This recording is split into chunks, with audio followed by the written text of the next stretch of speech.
everyone, I'm Vivi, this is Vivi at Home Writes, and welcome back to my channel.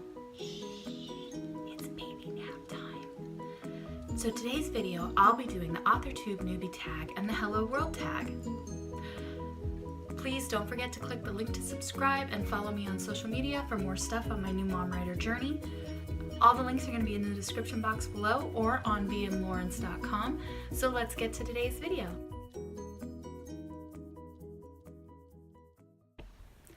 So I'm obviously behind in this AuthorTube journey, so I thought this month would be a great time to get caught up.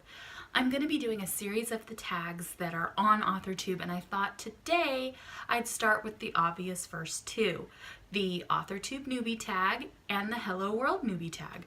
So the original tag for AuthorTube was started by Mead, and the original Hello World tag was started by Megan Tennant. I'm going to put the links to their videos below.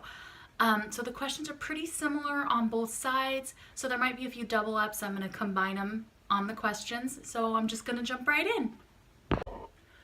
Okay, number 1, question 2 and 3 for the newbie tag. What genre, age, point of view do you write in? I am currently writing a YA fantasy and a children's middle grade book. I also write picture books, and I really, sometimes when I feel like it, jump into women's fiction like romance and stuff. I'm also interested in trying sci-fi at some point down the line. That's my husband's favorite genre. So I'm still figuring out my point of view though. I really listen for the story's voice, and whatever I hear in my head that comes out, if it's the character's voice or if it's a narrator voice, you know, I tend to just write however it's coming out, and then as I've gotten further into the editing process, I've kind of fine-tuned it more towards whichever voice the story came out in.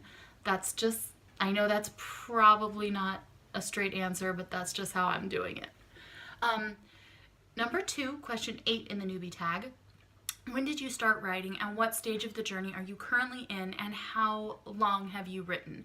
So I started writing as a little girl. I have somewhere a picture book that I wrote and illustrated in the 1st grade about my teddy bears, but currently the big project that I'm working on, I've been working on since before my 10-year-old was born, so I had been working on it at my jobs, my full-time jobs. It was any time I could write, I'd sit down and write, so that was before I really learned the process, my process, and so I would get really easily distracted. I'd set it aside for a year. So this stage is finally going to be, this stage that I'm in now is finally going to be buckling down, editing it, getting it ready to send out to agents, possibly looking at some more changes for the 2nd book in the series. So I'm really hoping to get that done. That's the stage I'm at now. So question number 3, question 6 in the newbie tag. What is your current WIP, and what is your dream agency and dream house? So my current WIP, there are 3, the ones I mentioned above, is the picture book that I wrote for my kids, which is, I wrote it, I'm currently illustrating it. I got a proof copy from CreateSpace, and I felt like my art just wasn't up to snuff with what I had wanted, so I'm revamping the art on that. That's why it's taking so long. I have a middle grade book about 2 little mice called Teensy and Squeaker, I mentioned in my 1st video. My big project that is the YA fantasy. I had the blurb out that I was going to read for you guys, but I don't actually have it out right now. I think I'm going to do the WIP tag, so I may just give you guys the blurb then and a little bit about my main character, so that way you guys can learn about that. I don't really have a dream house yet. Honestly, I just wanted to make writing a career, so I'd love to find that one that will help me with that, help guide me on the steps to continue cranking out books, because I have a lot of ideas and I really want to be a writer full-time. Question number 4, it's 5 in the newbie tag. Traditional, indie, unsure. I'm currently unsure what my publishing plans will be, and here is why. I'm planning on self-publishing my little pet project picture book for my kids, and so I'm going about the steps and learning about the self-publishing journey there. But I would love to someday be traditionally published for some of my other books. I have a weird reflection going on right now here. Let's see if I can get some light out of there. There we go. And I'd love to someday be traditionally published, so that's my ultimate goal, but I'm open to self-publishing if it lends itself more to the process of what I'm doing with my books. Number 5, which is also 7 and 8 on the newbie tags. Or no, 7 and 8 on the Hello World tag, and question 1 and 10 on the newbie tags. How did you find AuthorTube? What made you want to join AuthorTube, and what channels inspired you, and how long have you been writing? So, I know that's a lot in one question, but I have less than an hour to go get the kids from school, so I had to multitask. I found AuthorTube about a year ago. First, I stumbled upon Jenna Marassi's writing videos, and the Cyborg Queen was pretty harsh, and all of her advice was really strong, and I went, whoa, this is what I needed to hear. And then I started looking around for other writing videos, and I found Kim Chance and Kristen Martin, and their super upbeat, happy personalities really spoke to me. So I was like, yes. And then finally Alexa Dunn, who really hit it home with a lot of her, like, this is the way you got to do it, and this is what writing is about. And then, but super happy, like, vibe that she had, and her real talk really hit home. So I decided to join because it's been a really lonely journey for me as a writer. Since I was a kid, I always, thought of writing as something you just did as a hobby. You didn't do as a career. I was always told, what are you doing? You're just daydreaming, stuff like that. So I needed to make friends. I needed to feel like what I was doing was more friendly. So I wanted to learn and grow as a writer and join an active, upbeat community, and that was my goal for joining AuthorTube. So number 6, question 9 on both lists. What inspired you to write in the first place? What was your first story? So I remember being inspired to write as a young girl. I was always reading. Reading was a big hit for me as a kid. It was my way to escape, and I loved reading. My older cousin he was a couple grades older than me. He used to bring books that he was reading in class a few grades above and be like, you gotta read this book. And so he never remembers this anymore, but he was the one who really got me to branch out and go above my grade level, which helped me learn a lot more. So I always kind of think that reading in your grade level is not necessarily something that we need to be forcing on kids. So that's another topic for another video. I don't even remember how old I was. I was pretty young, and I had stolen my sister's copy of Gone with the Wind.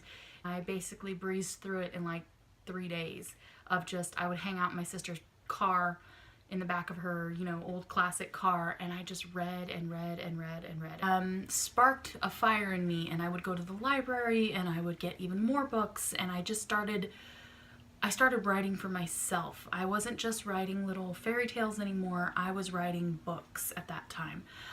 Everything that I thought about, everything that I wanted to express in my life, I would write about. And that, I was dealing with a lot of stuff at home, so that really helped me. Everybody says I was in my own little bubble at that age. My bubble was a bubble of books, and it was great. My first little kid story is the one I mentioned above, the picture book I wrote. I have countless stories, unfinished manuscripts, journals, mostly unfinished, planned books in a binder somewhere in my closet. They used to be in a giant box under my bed, but when my husband and I combined households, he's an artist and he has quite a lot of stuff too, so we had to downsize. So I basically bindered it all up, and now that's where my record is. I'm gonna have to get that out for you guys someday. So moving on. Question number 7. Question number 4 and 11. Are you a plotter, pantser, both? How do you arrange your writing sessions, and how do you write? Pen, computer, typewriter? I always thought writing was about writing in the moment, because that was what I did for the longest time. Anytime something would pop into my head, anytime I had free time and I was bored, I would grab whatever was nearby and I'd just start writing.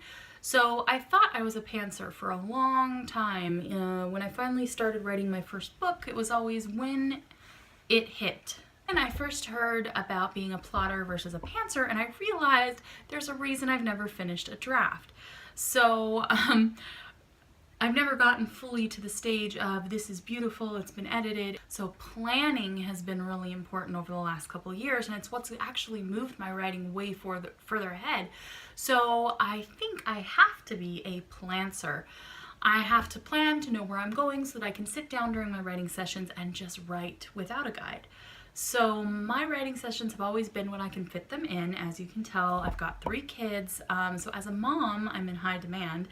And juggling all their schedules and everything they do. So, there went my alarm. So it's been a little bit of a juggle and a challenge. So sometimes my husband takes the kids out of the house for a whole day. Usually sunny days are the best. They can go to the park. And then I get most of my writing done then. I used to write at night. I used to stay up really late because I'm definitely a night owl versus a early bird. And then I would be trying to function in my mom life the next day, and I would be the crankiest person you ever met. So we don't do that anymore. I write at my writing desk on my computer. I used to do all sorts of handwriting, but my hands, after being in data entry for a long time, got real sore. So I just basically grab my headphones, put on a candle, get my computer, and write. Pretty much anywhere I can. I've got a portable keyboard now, so that always helps. So that's that. Number 8. What kind of videos will you be making on AuthorTube? So I mentioned before, I'm a mom, and I had this mom blog that I started last year to practice writing what I know about being a mom right now. So when I decided to do this channel, I thought I could vlog about making my writing life work around my mom life so that I can continue momming, and what tools and tricks and ideas I have for other moms who write and want to be successful at both. Plus, I want to document my journey since I plan on really getting somewhere with this writing soon, and I want to have, you know, kind of a positive thing to look back on and say I did it. So that is why I started my own channel. Number 9, what is your favorite piece of writing advice? So my favorite piece of writing advice, I didn't actually come from a writer. It came from my husband, just this last week, actually. But he said it to me the other day, and it really counts. He finally said to me, honey, you know what makes someone successful when they want to do something? Finishing it. I have always started dozens of projects and I can never finish them. I get close to the finish, I get to the end, I get to the middle, I get to the beginning, I do all sorts of things, but I thought about why I never can actually finish. And I think it may be because I'm afraid finally finishing will mean then moving forward to the next stage, which will eventually lead to, you know, finally getting out there and having it published. And it's kind of scary, obviously, having something that's close to my heart out there for people to read and judge and all that. I have a very thin skin when it comes to that element, and I want to grow past that.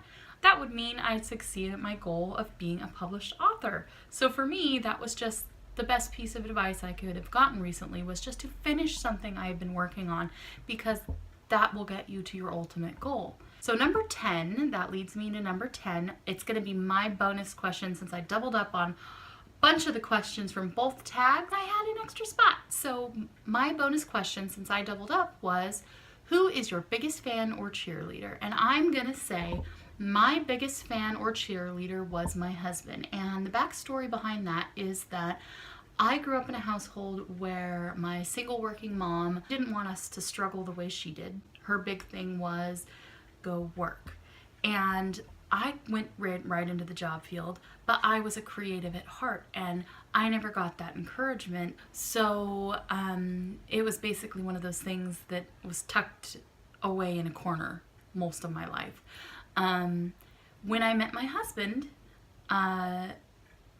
he asked me pretty early on in our courting time frame, what do you like to do? And I told him, I like writing. I had been staying with my cousin. I moved out of my mom's house and I was staying with my cousin. I was 19 and I was really just getting ready to start my own life. And he was like, well, what do you like writing? What are you writing? And I let him read my first story, since leaving my mom's house. And he was like, this is great. I've never known anybody who's been into this except for me. And I was like, what do you mean except for you? And he was like, well, I've taken creative writing classes in college, and he was going to school to be a graphic designer. And he was like, and even though I like art and doing art, he's like, I'll sit down and write with you. And I was like, really? And so we kind of both were creatives. And that was my first real experience with meeting someone else who was interested in the same things I was. And from then on, he has been my #1 fan and my #1 cheerleader. He's always told me, you can do it. And I don't know if it's because he's still trying to flirt with me after 16 years of marriage, or 16 years of a relationship and 5 years of marriage, but, and 3 kids later, but he's still very encouraging. He tells me when I need criticism, and he tells me when I let him read what I'm working on, he tells me, this is excellent, or here's where you could do this, and sometimes I don't let him read, because then he'll get ideas and he'll be like, oh, I'm gonna write this and that. And his is, from a guy's perspective, always seems much better to me. I don't know why. So that's the backstory on who my biggest fan and cheerleader is. I really would like to hear who your biggest fan and cheerleader is. And if you haven't done the AuthorTube Newbie tags, go ahead and do one of your own. The questions are all here, and I'll link to the original video so you can see the original questions in their correct order. And I hope you guys liked today's video. I think I got it under the wire of the baby's nap time without waking her up. Okay guys, that's it. I hope you liked today's video. Go ahead and click the link to subscribe, and if you want to see more about my mom writer journey, go ahead and head over to my blog at vmlawrence.com and look out for more videos. Thanks, bye.